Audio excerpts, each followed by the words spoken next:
साथियों नमस्कार। जय आरसीएम। साथियों पिछले हफ्ते हमने प्रोडक्ट ट्रेनिंग स्टार्ट की।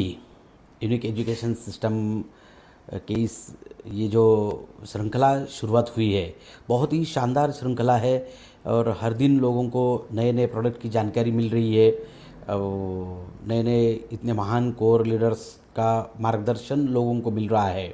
तो आज के इस हरित संजीवनी के प्रोग्राम में, आज की एपिसोड में एक बिल्कुल ही बेसिक जानकारी देने मैं जा रहा हूँ साथियों, जो हर कोई किसान हो या डिस्ट्रीब्यूटर हो, हर एक के लिए ये जानकारी बहुत महत्वपूर्ण है।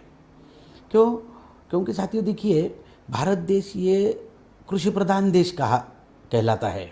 भारत देश का जो पूरा ग्रामीण भाग है, ग्रामीण भाग में हर आदमी खेती पे निर्भर है।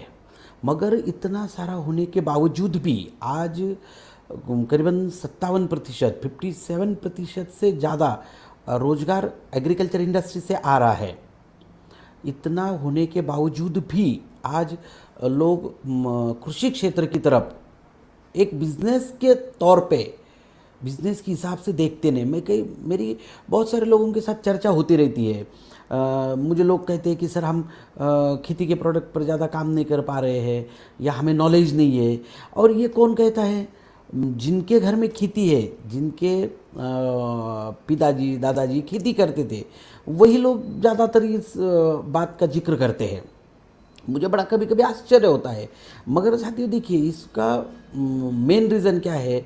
हमारे पास बेसिक नॉलेज नहीं है। खेती के लिए लगने वाला बेसिक नॉलेज हमारे पास ना होने के कारण बहुत जगह पे हम लोग पीछे आ जाते हैं। तो आज हम लोग थोड़ा बेसिक नॉलेज को लेते हैं। तो बेसिक नॉलेज कहाँ से शुरू होता है?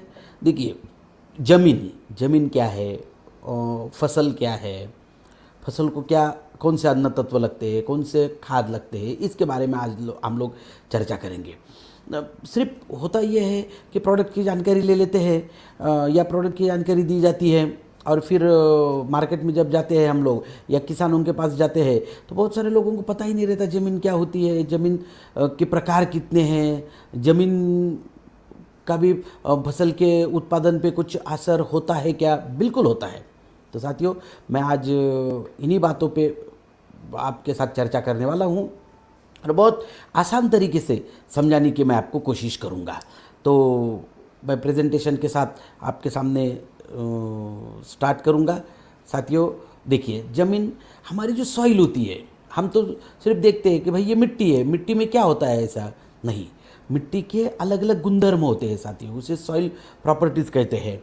जैसे फिजिकल प्रॉपर्टीज़ है, केमिकल प्रॉपर्टीज़ है, बायोलॉजिकल प्रॉपर्टीज़ है। तो एक एक प्रॉपर्टी के बारे में थोड़ा सा देखेंगे हम। तो सबसे पहले क्या होता है? Physical property. देखिए, फिजिकल का मतलब है हम खुद। कैसे? अगर आदमी और ज़मीन, आपको आसान तरीके से अगर खेती या ज़मीन को सीखना है तो खुद को देख लो। खुद को अगर आप समझ पाए तो खेती, ज़मीन, फसल, पौधे समझना बहुत आसान है। तो फिजिकल प्रॉपर्टी का मतलब क्या है? ज़मीन फिजिकली आपकी फिट है क्या, तंदुरुस्त है क्या? अगर फिजिकली तंदुरुस्त होने के लिए फिर ज़मीन में क्या होना ज़रूरी है? तो देखिए, आपके स्क्रीन के ऊपर आपको एक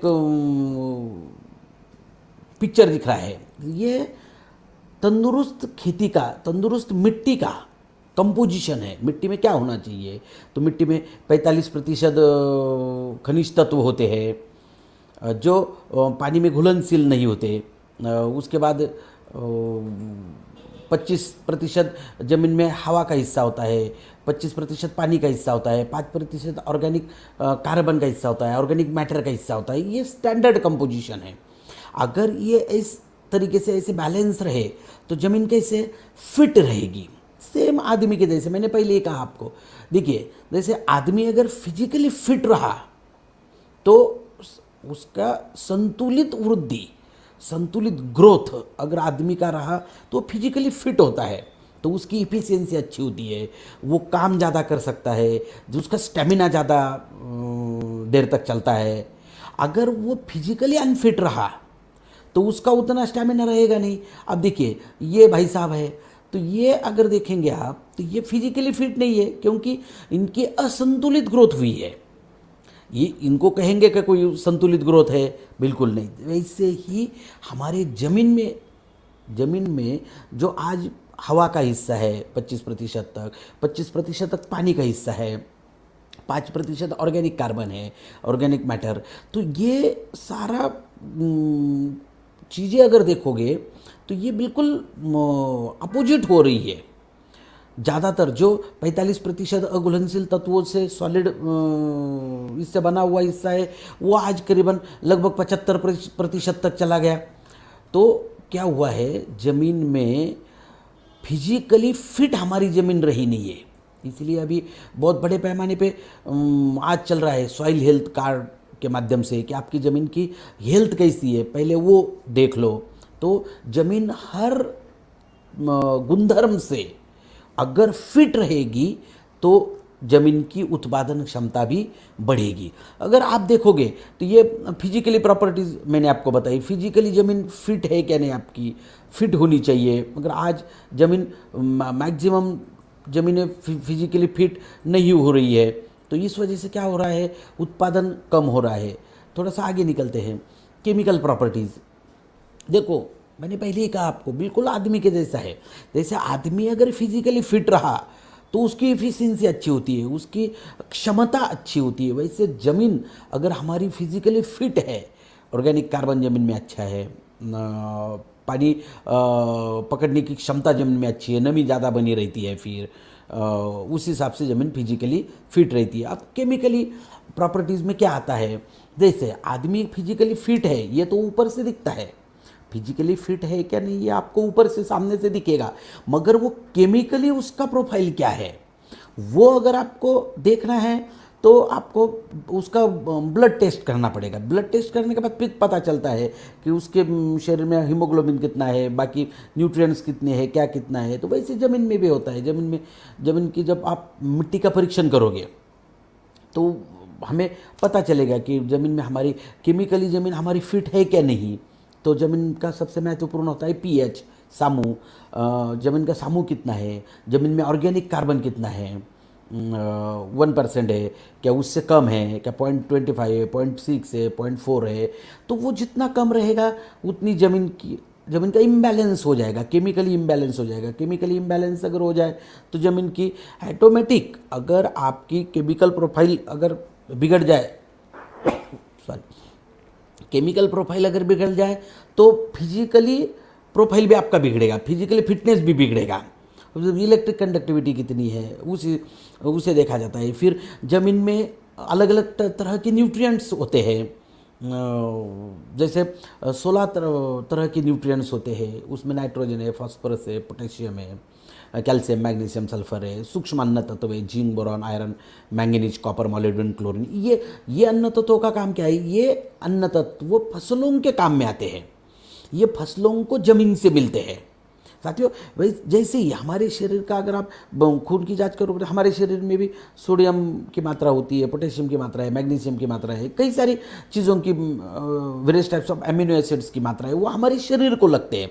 वैसे हमारी ज़मीन का जो केमिकल प्रोफाइल है, ज़मीन में जो अन्न तत्व है, ये फसलों को लगते हैं। तो वो कितनी मात्रा में है, अगर कम मात्रा में है तो फसल की उतनी उत्पादन क्षमता नहीं रहेगी। यानी कि हमारी ज़मीन केमिकली कितनी फिट है वो आप देख सकते। इसका फिर डायरेक्ट इफेक्ट क्या होता है, अगर आप देखोगे आपके ज़मीन का पीएच बहुत महत्वपूर्ण है।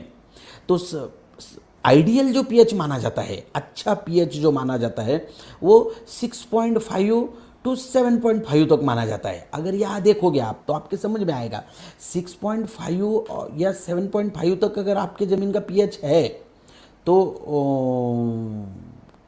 ज़मीन से फसलों को जो अन्न तत्व मिलते हैं, अलग अलग तरह के जो अन्न तत्व, 16 प्रकार के जो अन्न तत्व मिलते हैं, वो फसलों को आसानी से मिल सकते हैं।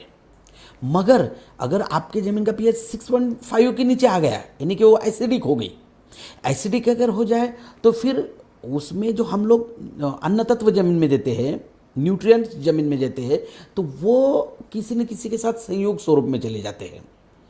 संयुक्त, जैसे फेरस फॉस्फेट, ये जैसे संयुक्त स्वरूप में चला गया है, ये संयुक्त स्वरूप में चला गया है, तो ये क्या हुआ है, देखिए अगर आप देखोगे तो लॉकअप में चला गया है, ये अनडिजॉल्व सॉल्वेंट तैयार हो जाते हैं, फिर ये फसल को आसानी से नहीं मिल पाती। यानी कि हम फसलों को अन्न तत्व तो दे रहे हैं मगर वो फसलों को उपलब्ध नहीं हो रहे हैं। क्यों?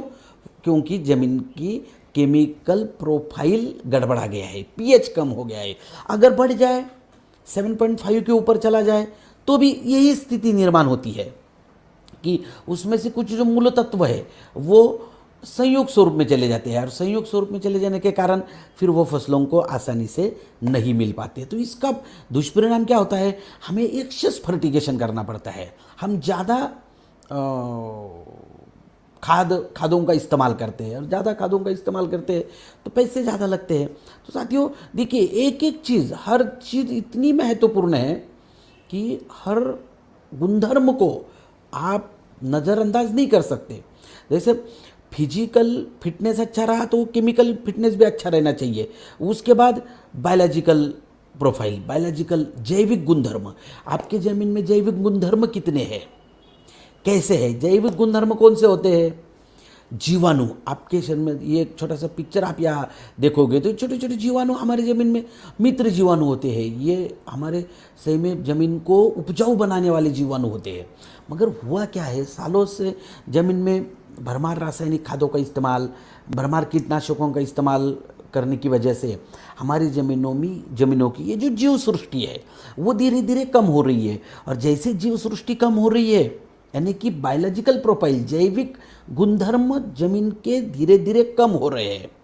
और जैसे ही जैविक गुणधर्म कम हो रहे तो इसका इफेक्ट क्या हो रहा है।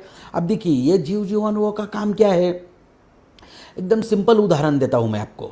जैसे आदमी की डाइजेस्टिव सिस्टम होती है, मैंने पहले से ही कहा आपको कि सॉइल को भी अगर आपको ठीक से समझना है तो आपको आदमी को स्वयं को देखना है।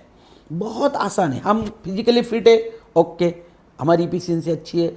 केमिकली हमारे ब्लड की जांच करा ली हमने, हमारा कोलेस्ट्रॉल ठीक है, हमारा हीमोग्लोबिन ठीक है, हमारा यूरिक एसिड ठीक है, हमारी सारी कोई विटामिन की कमतरता नहीं, हमारे B12 हो, विटामिन C हो, विटामिन D हो, सारे बैलेंस में है, तो हमारा केमिकल प्रोफाइल भी ठीक है। और फिर बायोलॉजिकल प्रोफाइल, हमारे शरीर का भी बायोलॉजिकल प्रोफाइल होता है साथियों। कैसे, हम जो खाना खाते हैं, इसलिए मैंने आपको डाइजेस्टिव सिस्टम दिखाई। हम जो खाना खाते हैं वो खाना शरीर में जाने के बाद उसका डाइजेशन होता है, उसकी पचन अच्छी होनी चाहिए। तो उसके लिए हमारे पेट की सिस्टम अच्छी होनी चाहिए। वहाँ पर हमारे पेट में जो जीव जंतु होते हैं, जो हम खाना खाते हैं उसको डाइजेस्ट करते हैं, वो अगर अच्छे रहे तो हमारी डाइजेस्टिव सिस्टम अच्छी रहेंगी। वैसे ज़मीन में हम जो केर कचरा पड़ा रहता है या हम लोग खाद ज़मीन में डालते रहते हैं, ज़मीन में जो डिकम्पोजिशन की क्रिया होती है, सड़ाने कुजाने की क्रिया जो होती है, वो ये जीवाणुओं की वजह से होती है।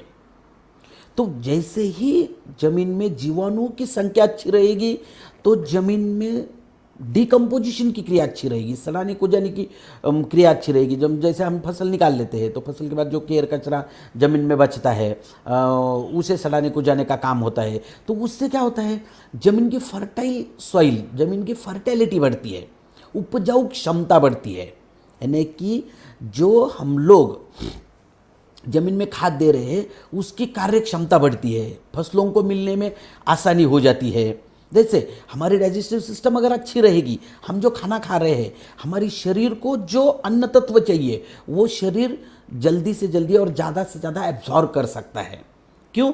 डाइजेस्टिव सिस्टम अच्छी होने के कारण। वैसे ज़मीन में अगर ज़मीन की बायोलॉजिकल प्रोफाइल अच्छी रहेगी, जीव जीवाणु अच्छे रहेंगे तो ज़मीन की डिकम्पोजिशन क्रिया अच्छी रहेगी, ज़मीन का पीएच अच्छा रहेगा, ऑर्गेनिक कार्बन अच्छा रहेगा, यानी कि ज़मीन की उपजाऊ क्षमता बढ़ेगी, फर्टिलिटी बढ़ेगी, फिर प्रोडक्टिविटी बढ़ेगी। यानी कि ज़मीन से जो 16 प्रकार के अन्न तत्व फसलों को मिलते हैं वो भी मिलने में आसानी होगी। देखो सिंपल है, जैसे हम लोग खाना खाते हैं और जब खाना खाने के बाद हमारे शरीर को जो न्यूट्रिएंट चाहिए वो शरीर क्या करता है, अपने आप एब्जॉर्ब कर लेता है। तो वो क्रिया अगर अच्छी रहेगी तो सही तरीके से हमारे शरीर को भी न्यूट्रिएंट मिलते रहते हैं, वैसे ही फसलों को भी ज़मीन से अच्छे न्यूट्रिएंट मिलेंगे। तो साथियों देखिए, ये तीनों गुणधर्म अगर हमारे ज़मीनों में अच्छे रहे तो ज़मीन की फर्टाइल प्रॉपर्टी यानी कि उपजाऊ क्षमता और प्रोडक्टिव उत्पादक क्षमता दोनों अलग है। उपजाऊ और उत्पादक, जमीन उपजाऊ होने के बाद ही उत्पादक बनेगी, अकेली प्रोडक्टिव सॉइल नहीं रहेगी। तो साथियों ये तीनों बहुत ज़रूरी है। फिजिकली फिट भी होनी चाहिए, केमिकली फिट भी होनी चाहिए और उसके बायोलॉजिकल फिट भी होनी चाहिए, ये ज़रूरी है। अब बहुत सारे लोगों के मुझे सवाल आए थे कि सर सॉइल टेस्ट कैसे की जाती है, मिट्टी का परीक्षण कैसे किया जाता है, उसके सैंपल कैसे लिए जाते हैं। बहुत आसान है। अभी हर डिस्ट्रिक्ट हेडक्वार्टर में एवरेज आपको एक सॉइल टेस्टिंग लैब मिलेगी। अगर आप आपके ज़मीन की मिट्टी का परीक्षण करना चाहते हो तो बहुत आसान है। तो एक छोटा सा आपको एग्जांपल मैं बताता हूँ। जैसे अगर आपको 1 एकड़ ज़मीन में का सॉइल टेस्ट करना है, 1 एकड़ हो, 2 एकड़ हो, 5 एकड़ हो, मैं एक छोटा एग्जांपल के तौर पे आपको कहता हूँ कि जैसे भाई 1 एकड़ ज़मीन है, इसका आपको सॉइल टेस्ट करना है, मिट्टी का परीक्षण करना है। तो इसको 4 कोने में जाके 4 होल कीजिए, यानी कि 4 पहले डिसाइड कीजिए कहाँ से सैंपल निकालना है। तो 4 कोने के 4 और बीच का 1। तो ये हो गया हमारी अभी लोकेशन फाइनल हो गया, कहाँ से मिट्टी निकालना है। सैंपल हमें टेस्ट करने के लिए मिट्टी का सैंपल देना पड़ेगा ना, तो वो कहाँ से निकालना है। ओके, अब लोकेशन फाइनल हो गया। उसके बाद वहाँ पर एक वी शेप टाइप का गड्ढा कीजिए। करीबन ये गड्ढे की डेप्थ जो है वो 10 से 12 इंच होनी चाहिए, 10 से 12 इंच होनी चाहिए। और ये ज़्यादा से ज़्यादा 8-10 इंच ऐसे कीजिए। इसको वी शेप टाइप लेके जाइए और उस गड्ढे को करिए 5 गड्ढे करने आपको, यहाँ पर, यहाँ पर, यहाँ पर, यहाँ पर, यहाँ पर। और वो वहाँ की मिट्टी एक साथ निकाल लीजिए। समझिए एक साथ 5 जगह की मिट्टी एक साथ निकाल लिया और इसको एक जैसे आपने मिला लिया। उसमें से जो बड़े बड़े छोटे जो मिट्टी के पत्थर वगैरह होते हैं, केर कचरा अगर आया है तो उसे निकाल दीजिए, थोड़ा साफ सुथरा कर लीजिए। फिर उसके 4 पार्ट कर लीजिए, 4 हिस्से कर लीजिए। उसमें से एक हिस्सा लीजिए, उसमें से एक हिस्सा लेके फिर उसको और ठीक तरह से साफ कर लो। फिर उसमें से और बारीक बारीक बारीक बारीक पत्थर वगैरह है उसे निकाल दो। उसके 2-3 हिस्से कर लो। उसके फिर से समझो 4 हिस्से, आप सेम 4 हिस्से कर लो। उसमें से एक हिस्सा लेना है, उसमें से एक हिस्सा लिया और फिर उस हिस्से को बिल्कुल आराम से, जैसे आप हम लोग नम आटा लेके आते हैं, आटे को छानते हैं, वैसे मिट्टी को छान के बिल्कुल उसको बारीक बनाना है पाउडर के जैसे। लास्ट में जो बचता है वो लेके और करीबन आधा किलो मिट्टी आप पॉलीथीन की बैग में, जैसे भी जहां आप सुरक्षित स्टोर कर सके वहां लेके आपको लैब में टेस्टिंग के लिए देना है। बहुत आसान तरीका है, बहुत ज़्यादा कुछ इसमें आपको सोचने वाली बात नहीं है। तो ये सब ऐसे छोटी छोटी फिगर के माध्यम से आपको मैंने दिखाने का प्रयास किया है, एकदम आसान तरीके से। मैंने इसलिए पहले कहा आपको कि आज का जो हमारा प्रयास है वो किसानों को या हमारे डिस्ट्रीब्यूटर लोगों को खेती के बारे में बेसिक जानकारी देने का। तो बेसिक जानकारी जब तक हमें मिलेगी नहीं, क्योंकि ये सेल्स में भी बहुत काम में आती है और खुद अगर आप खेती कर रहे हो तो आपके खेती में इम्प्रूवमेंट होनी चाहिए। हमारे यहाँ लोग खेती बिजनेस के तौर पे नहीं कर रहे हैं, सिर्फ जीवन जीने के लिए कुछ साधन चाहिए, माध्यम चाहिए, उसके लिए पेट भरने के लिए खेती कर रहे हैं। मगर उसे ही, क्योंकि आज समय आ चुका है सर, आज समय आ चुका है भारत देश में, आज पूरे विश्व में, भारत देश के साथ साथ पूरे विश्व में कोरोना के ये बहुत बड़ा प्रकोप हुआ है और कई करोड़ों लोग गांव की तरफ जा रहे हैं। कई लोगों के रोजगार चले गए हैं। अभी 13 करोड़ से ज़्यादा लोगों का रोजगार चला गया है। 8 करोड़ से ज़्यादा लोग गांव की तरफ विस्थापित हुए हैं। और साथियों ये कोई नया संकट नहीं है। आने वाले दिनों में आप एक बात ध्यान में रखना, आने वाले दिनों में 90% बड़ी बड़ी इंडस्ट्री जो है वो मैनलेस इंडस्ट्री होने वाली है। कि वहाँ पर जहाँ आज 200, 500, 1000 मजदूर काम कर रहे हैं, वहाँ आने वाले दिनों में 10 ही मजदूर काम करेंगे। तो साथियों देखिए आने वाले दिनों में मैनलेस इंडस्ट्री की तरफ पूरा विश्व जा रहा है अभी, और उसके लिए तो बड़ा कारण मिल गया अभी कोरोना का। सोशल डिस्टेंसिंग आपको रखनी ही पड़ेगी। तो फिर इतने जो आबादी है उनको एकमात्र ऐसा सेक्टर है खेती का, एग्रीकल्चर का, जो रोजगार दे सकता है या हमारे उपजीविका का बहुत अच्छा साधन हो सकता है, मगर हम उसे बिजनेस के तौर पे अगर देखेंगे तो, और उसे हमारे बिजनेस के तौर पे अगर देखना है तो ये बेसिक जानकारी, ज्ञान लेना बहुत ज़रूरी है, थोड़ा अभ्यास हमारा होना ज़रूरी है। तो इसलिए मैंने आपको सॉइल के बारे में आज एक छोटा सा विस्तृत जानकारी दी है। उसके बाद हम सोचते हैं फिर प्लांट के बारे में, फसल क्या होती है। हम चलते हैं, रास्ते से चलते हैं, खेत में जाते हैं, फसल तो दिखती है हमें, मतलब फसल क्या, जैसे कोई बीज लगा दिया ज़मीन से, फिर फसल उग गई, फिर उसको फूल लग गए, फल लग गए, हो गया काम। बिल्कुल नहीं। फसल की स्टेजेस आपको पता होनी चाहिए। फसल क्या होती है, फसल में स्थित्यंतर क्या होते हैं। तो देखिए यहाँ पर आपको बिल्कुल आसान तरीके से समझाने की कोशिश करता हूँ मैं। स्टेजेस ऑफ प्लांट ग्रोथ, फसल की ग्रोथ कैसे होती है। सबसे पहले हम क्या लगाते हैं, ज़मीन में बीज लगाते हैं, यानी कि जन्म अवस्था। हम हरित संजीवनी में सबको बताते हैं कि फसल की अवस्था जो होती है सेम आदमी के जैसे होती है। जन्म अवस्था होती है, फिर बचपन अवस्था है, यौवन अवस्था है, और मैच्योरिटी है। ये फसलों की अवस्था होती है। तो बिल्कुल आप देखिए, जैसे जन्म हुआ, जन्म के बाद फिर फसल वेजिटेटिव स्टेज में आती है, वेजिटेटिव बढ़ने के ग्रोथ में, उसे हम बचपन के, जन्म होने के बाद कौन सी अवस्था में आती है, बचपन अवस्था में आती है। तो जब दोनों तरफ ग्रोथ होती है फसल की, दो तरफ, एक जमीन में ग्रोथ होती है और दूसरी ऊपर की ग्रोथ होती है। ऊपर की वेजिटेटिव ग्रोथ होती है। जमीन की ग्रोथ का मतलब क्या है, फसल में रूट की डेवलपमेंट होती है, जड़ों की वृद्धि होती है। अगर जड़ों की वृद्धि अच्छी होगी तो ही वेजिटेटिव ग्रोथ अच्छी होगी। सिर्फ ऐसे कभी नहीं होगा कि आपकी वेजिटेटिव ग्रोथ बहुत अच्छी है और जड़ों की वृद्धि बिल्कुल नहीं है, दो जड़ें लगे हैं और वेजिटेटिव ग्रोथ बहुत अच्छी हो गई, बिल्कुल नहीं। जड़ों की वृद्धि अगर अच्छी होगी तो ही वेजिटेटिव ग्रोथ अच्छी होगी। इसलिए जन्म अवस्था पे हमने काम किया है स्टेज नंबर 1 के माध्यम से। धीरे से वेजिटेटिव ग्रोथ से कौन सी अवस्था में आती है, रिप्रोडक्टिव ग्रोथ, यानी कि प्रजनन अवस्था, फसल की प्रजनन अवस्था, यानी कि यौवन अवस्था। क्योंकि यौवन अवस्था में ही प्रजनन होना शुरुआत होता है, फूल लगते हैं, यानी कि फसल कुछ उत्पादन देने वाली है। और जब फिर प्रजनन अवस्था, रिप्रोडक्टिव ग्रोथ से रिपाइनिंग स्टेज, यानी कि मैच्योरिटी स्टेज, फूलों का रूपांतरण फलों में होता है, फिर उसका जन्म हो जाता है, तो इसे मैच्योर हो जाती है। तो ऐसे ये फसल के अलग अलग स्टेजेस होती है, मगर इसमें दोनों तरफ ध्यान देना पड़ता है, दोनों तरफ महत्वपूर्ण है। कौन से, जमीन में भी फसल की ग्रोथ अच्छी होनी चाहिए, और जमीन में फसल की ग्रोथ अच्छी होने के लिए जमीन की उपजाऊ होना, जमीन का प्रोडक्टिव होना बहुत महत्वपूर्ण है साथियों। तो सिर्फ फसल अच्छी नहीं रह सकती या सिर्फ जमीन अच्छी नहीं रह सकती, दोनों भी महत्वपूर्ण है। तो थोड़ा सा आगे निकलते हैं। अब देखिए, जैसे फसल को मैंने फसल की स्टेजेस आपको बताई। तो अब फसल को क्या क्या लगता है, फसल क्या खाना खाती है, फसल को सही में खाना लगता है क्या नहीं, अगर लगता है तो फसल को कौन सा खाना लगता है, फिर उसमें उसका कार्य क्या होता है।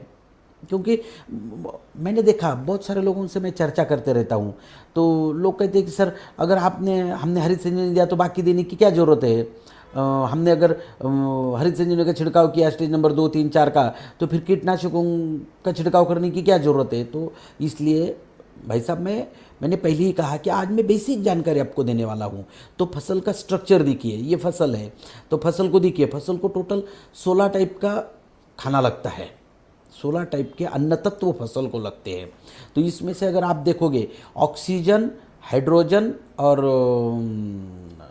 कार्बन, ये जो 3 टाइप का जो अन्न तत्व है, 3 टाइप का जो खाना है, ये फसल को मिलता है वायुमंडल से, हवा से, पानी से, सूरज की किरणों से।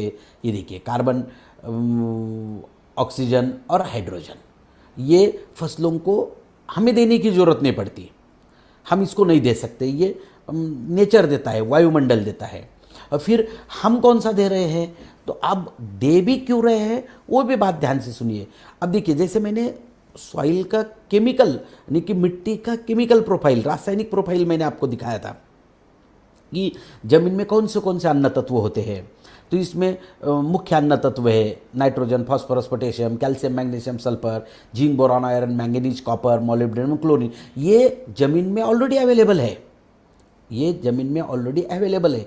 मगर अब ये यही अन्न तत्व लगते हैं फसलों के लिए। जैसे फसल की ग्रोथ होने लगती है, फसलों की जड़ों की ग्रोथ होने लगती है, तो क्योंकि फसलों को ये जमीन में जो अन्न तत्व है वो जड़ों के माध्यम से मिलते हैं, तो जैसे जड़ों की वृद्धि होने लगेगी तो धीरे धीरे वो फिर हमें लगने वाले अन्न तत्व एब्जॉर्ब करने लगते हैं। तो फिर उनको जितने अन्न तत्व चाहिए उनको उतने मिलने चाहिए। अगर उनको समझो, एक छोटा एग्जांपल देता हूँ मैं आपको। आप जैसे खाना खा रहे हो, आपको 4 रोटी की भूख है, तो आपको मैं अगर एक ही रोटी दूँ तो आपको और 3 रोटी चाहिए, तो आपका अच्छे तरीके से पेट भरेगा। अगर नहीं मिलेगा तो शायद 1 दिन 2 दिन आपको बहुत ज़्यादा दिक्कत नहीं आएगी, मगर अगर आप साल भर ऐसा करोगे तो आप में कमजोरी आ जाएगी, आप फिर ज़्यादा इफ़िशियंसी के साथ काम नहीं कर पाओगे। तो वैसे ही फसलों को अगर उनको जितना अन्न तत्व चाहिए उतने अन्न तत्व अगर ना मिले तो फिर उनकी उत्पादन देने की क्षमता कम हो जाएगी। कभी कभार क्या होता है, फसल सिर्फ हरी भरी दिखती है मगर उसको फूल ही नहीं लगते, फूल लगे तो बहुत ज़्यादा गिरावट हो जाती है, फल नहीं लगते, क्योंकि उनको जितने अन्न तत्व जिस रूप में जिस मात्रा में चाहिए उतने अगर नहीं मिले तो फिर उनकी उत्पादन देने की क्षमता कम हो जाती है। इसलिए हमें ये सारे खाद जमीन में भी देने आवश्यक है। तो ये जमीन से फसलों को मिल रहे, इसका माध्यम है जमीन से, इनका माध्यम है वायुमंडल से, ये तीनों का, ये और ये टोटल का माध्यम है जमीन से। अब ठीक है, यहाँ तक हमारी बात समझ में आ गई। अब ये अगर फसलों को इतने अन्न तत्व चाहिए, भी इनका रोल क्या है, ये सही में फसलों को जरूरी है क्या नहीं है, तो इसका थोड़ा अभ्यास करते हैं। तो थोड़ा फसल का स्ट्रक्चर देखिए। फसल है, ज़मीन से मिलने वाले अन्न तत्व, अब ज़मीन से करीबन 16 टाइप प्रकार के अन्न तत्व मिलते हैं। तो इसमें भी क्लासिफिकेशन किया हुआ है। जैसे मुख्य अन्न तत्व, जैसे हम लोग खाना खाते हैं, अब हम चावल खाते हैं, रोटी खाते हैं, सब्जियां खाते हैं, ये थोड़ा ज़्यादा हो जाता है हमारा, यानी कि हमारा मुख्य अन्न तत्व है चावल, रोटी, सब्जी, सबसे ज़्यादा खाते हैं। वैसे फसलों का मुख्य अन्न तत्व है NPK, नाइट्रोजन, फास्फोरस, पोटेशियम। ये फसलों को सबसे ज़्यादा लगने वाला खाना होता है। फिर उससे थोड़ा कम लगता है कैल्शियम, मैग्नीशियम, सल्फर, ये होता है। और सबसे कम लगने वाला zinc, iron, copper, manganese, boron, molybdenum बहुत कम मात्रा में लगता है, मगर महत्वपूर्ण है, जरूरी है। जैसे हम खाने में चावल, रोटी, सब्जी खाते हैं, फिर थोड़ा सा उससे थोड़ा कम स्वीट डिश खाते हैं, और सबसे कम क्या लगता है हमें, नमक, अचार, हरी मिर्च की चटनी, ये सबसे कम लगता है। नमक तो सबसे कम लगता है। तीखा भी हम लोग जब मिर्च डालते हैं तो वो कोई ऐसे नहीं कि 1 किलो चावल बना लिया 2 किलो मिर्च डाल दी, बिल्कुल नहीं, वो उतनी मात्रा में सूक्ष्म, उसे सूक्ष्म माइक्रोन्यूट्रिएंट कहा गया है। तो सूक्ष्म मात्रा में ही वो हमें ज़रूरी है, टेस्ट के लिए ज़रूरी है। मगर एक बात ध्यान में रखना, खाना कितना भी स्वादिष्ट बना लो आप, उसमें अगर नमक ना रहे तो उसका स्वाद बिल्कुल जमेगा नहीं। कितना भी सेफ बनाने वाला खानसामा अच्छा हो, कितना भी माहिर हो, मगर अगर वो खाने में नमक नहीं डालेगा तो उसको वो स्वाद नहीं मिलेगा। अतः वैसे ही फसलों को हर अन्न तत्व की ज़रूरत है। तो क्या क्या है, छोटे से बिल्कुल कम समय में मैं समझाता हूँ आपको। जैसे नाइट्रोजन है, सबसे ज़्यादा नाइट्रोजन लगता है। नाइट्रोजन का काम क्या है, नाइट्रोजन का काम है फसल की ग्रोथ करना, फसल की ग्रोथ करना, उसे वेजिटेटिव ग्रोथ में काम आता है। नाइट्रोजन की सिवा ग्रोथ हो ही नहीं सकती। फास्फोरस की क्या जरूरी है, फास्फोरस की जरूरी है, जड़ों की ग्रोथ होनी चाहिए, जड़ों में वृद्धि होगी तो जमीन से खाना मिलेगा, जमीन से खाना मिलेगा तो वृद्धि होगी। और फलों के विकास में, यानी कि फसल के शुरू से लास्ट तक नाइट्रोजन और फास्फोरस की ज़रूरत होती ही है। और पौधों को सशक्त रखने में और पौधों को परिपक्व करने में, जैसे मैच्योरिटी अवस्था होती है, फूलों का रूपांतरण फलों में होने लगता है और फल पकने लगते हैं, यानी कि पौधों के परिपक्व अवस्था में पोटेशियम की जरूरत होती है। यानी कि फसल के तीनों भी अवस्था में, जैसे बचपन अवस्था से लेके परिपक्व अवस्था तक nitrogen phosphorus potassium, nitrogen phosphorus ये बचपन अवस्था में भी लगता है और यौवन अवस्था में भी लगता है और मैच्योरिटी अवस्था में भी लगता है। अगर आप इसको थोड़ा सा आसान तरीके से देखोगे तो इसी क्रम में लगता है NPK, nitrogen phosphorus potassium.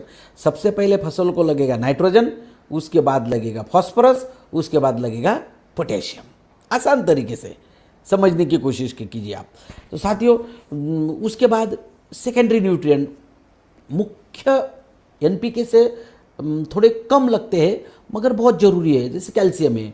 Calcium का काम क्या है, पेशिकाओं, जब फसल के जो सेल वॉल होते हैं उन सेल वॉल को मजबूत बनाने का काम करता है।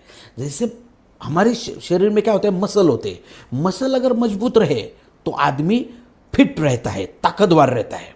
वैसे फसल की सेल वॉल अगर अच्छी रही तो फसल ताकतवर रहेगी, फसल पर डिसीज का अटैक कम होगा। उसके बाद मैग्नीशियम। अब मैग्नीशियम का मुख्य रोल क्या है, जब फसल में हरित द्रव्य क्लोरोफिल की निर्मित बढ़ाने में काम करता है। अब क्लोरोफिल का काम क्या है, पत्ते हरे भरे दिखना, और क्लोरोफिल अगर ज़्यादा रहा तो फिर फोटोसिंथेसिस, प्रकाश संश्लेषण क्रिया अच्छी होती है, और प्रकाश संश्लेषण क्रिया अगर अच्छी होती है तो फसल में खाना ज़्यादा बनता है, यानी कि खाद ज़्यादा बनता है। तो साथियों, ये हर एक अन्न तत्व फसल में अपनी जगह पे महत्वपूर्ण है। उसके बाद सल्फर है। सल्फर का काम क्या है, देखिए, जमीन से जो पोषक तत्व फसल को मिलते हैं, जमीन से जो पोषक तत्व जमीन से मिलते फसल को मिलते हैं वो देने में सल्फर का रोल होता है, वो देने में फसल को आसानी से मिलने लगते हैं। उसके बाद सल्फर, सल्फर को गंधक भी कहते हैं। देखो उसके नाम में ही है गंध, गंध यानी सुगंध, अरोमा। तो सल्फर का मेन रोल है, गंध सुगंध को बढ़ाता है। जैसे अब धान की फसल लगाते हैं हम लोग, धान की खेती में जब आप जाओगे एक 20, 25, 40 दिनों के बाद जैसे धान ऊपर आने लगती है तो एक अलग सुगंध आने लगता है। तो इसमें मेन रोल सल्फर का है। फूलों में सुगंध आता है, इसमें मेन रोल सल्फर का है, क्योंकि उसका काम ही है अरोमा को बढ़ाना, सुगंध को बढ़ाना। तो इसका मेन काम सल्फर का है। झिंक, अभी माइक्रोन्यूट्रिएंट्स बहुत कम मात्रा में लगते हैं, ये सूक्ष्म अन्न तत्व बहुत कम मात्रा में लगते हैं मगर फसल के लिए बहुत ज़रूरी है। जैसे मैंने आपको नमक बताया कि नमक ज़रूरी है, कितना भी क्यों अच्छा आप बना लो, खाना बना लो, नमक नहीं रहेगा तो खाना अच्छा नहीं लगेगा। वैसे अब झिंक का काम क्या है, जैसे देखो फसल के शरीर में अलग अलग तरह के हार्मोन्स बनते हैं, जैसे इंडोल एसिटिक एसिड है, CPU है, साइटोकाइनिन है, ऑक्सीजन है। तो ये हार्मोन हर स्टेज में अलग अलग काम करते हैं और ये फसल के शरीर में स्वयं निर्मित होते हैं। तो ये जैसे झिंक का जो काम है वो फसल में ऑक्सीजन, ये जो हार्मोन है इसको इसकी निर्मित में मदद करता है। और झिंक का और काम क्या है, फसल की संतुलित वृद्धि होती है, फसल की एबनॉर्मल वृद्धि नहीं होने देगा, फसल की अवास्तव वृद्धि नहीं होने देगा। एक आध बार क्या होता है, जैसे नाइट्रोजन की ज़्यादा मात्रा हो जाए तो फसल सिर्फ बढ़ने लगती है, और फसल की अगर ज़्यादा ग्रोथ हो जाए तो फिर फसल की उत्पादन देने की क्षमता कम हो जाती है। तो फसल की संतुलित वृद्धि में भी झिंक बहुत महत्वपूर्ण काम करता है। आयरन का क्या रोल है, आयरन का रोल है क्लोरोफिल की निर्मित में महत्वपूर्ण काम आयरन का होता है। फलों में बहुत अच्छा काम होता है आयरन का। कॉपर, अब देखो कॉपर का काम क्या है, बहुत कम मात्रा में लगता है मगर कॉपर का काम है फसल के शरीर में रोग प्रतिरोधक क्षमता को बढ़ाता है। कॉपर की मात्रा अगर कम हो जाए तो फसल में बीमारियों का प्रकोप बढ़ने लगता है। एक्चुअल बहुत सारी बीमारियां ये कुछ अन्न तत्वों की कमी की वजह से आती है। तो जैसे एक छोटा उदाहरण देता हूँ, मैं आपको एग्जांपल देता हूँ। देखिए हमारे पहले भी आज भी कई सारे घरों में रात को तांबे के बर्तन में पानी रखते हैं, तांबे के बर्तन में पानी रखते हैं और सुबह उठ के पीते हैं। क्यों? क्योंकि कॉपर में एक शक्ति होती है जो आदमी के शरीर में भी रोग प्रतिरोधक क्षमता को बढ़ाता है। वैसे कॉपर फसल में रोग प्रतिरोधक क्षमता को बढ़ाने का काम करता है। मैंगनीज, मैंगनीज का महत्वपूर्ण काम है प्रकाश संश्लेषण क्रिया को तेजी से बढ़ाने में। प्रकाश संश्लेषण क्रिया में बहुत महत्वपूर्ण रोल है मैंगनीज का। बोरान के कोशिकाओं के विभाजन में बहुत बड़ा काम करता है, यानी कि फसल में जो ब्रांचेस, देखो कोशी यानी सेल वॉल, कोशिकाएं जब तक विभाजन नहीं होगा तो फसल की ग्रोथ नहीं होगी, फसल को ज़्यादा ब्रांचेस शाखाएं नहीं लगेंगी। तो कोशिकाओं का विभाजन करने में यानी कि फसल की ब्रांचेस में बोरान का बहुत बड़ा रोल है। प्रजनन वृद्धि बोरान की वजह से बढ़ती है, यानी कि यौवन अवस्था में, जैसे प्रजनन अवस्था कब आती है, यौवन अवस्था में आती है, तो उस समय उसकी प्रजनन वृद्धि को अगर बढ़ाना है तो बोरान की महत्वपूर्ण रोल है। परागन में बहुत बड़ा रोल है। कभी कभार क्या होता है, कई सारे लोगों का कंप्लेंट होता है, सर हमारे फसल में फूल तो लग गए मगर फलों में रूपांतरित नहीं हो रहे हैं। अब फूल, मादा फूल होते हैं और नर फूल होते हैं, मेल और फीमेल, जब तक इनका मिलन नहीं होगा तब तक फलों में उसका रूपांतरण नहीं होगा।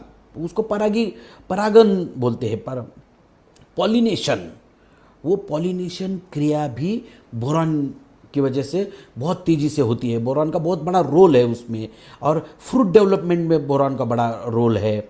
मॉलिब्डेनम बहुत कम मात्रा में लगता है, मगर मॉलिब्डेनम का रोल क्या है, फसल में नाइट्रोजन के, अब नाइट्रोजन तो मिल रहा है फसल को, मगर देखो फसल में नाइट्रोजन जैसे कि तैसे नहीं लगता। नाइट्रोजन का कन्वर्जन होता है प्रोटीन में, प्रोटीन का कन्वर्जन होता है various types of amino acids में। तो ये मॉलिब्डेनम का मुख्य काम है फसल में नाइट्रोजन को प्रोटीन में रूपांतरित करने का, यानी कि एक्चुअल उसे मुख्य खाद बना के देने का। तो साथियों, ये हर अलग अलग जो अन्न तत्व हम लोग दे रहे हैं जमीन से फसलों को, उसके अलग अलग रोल है।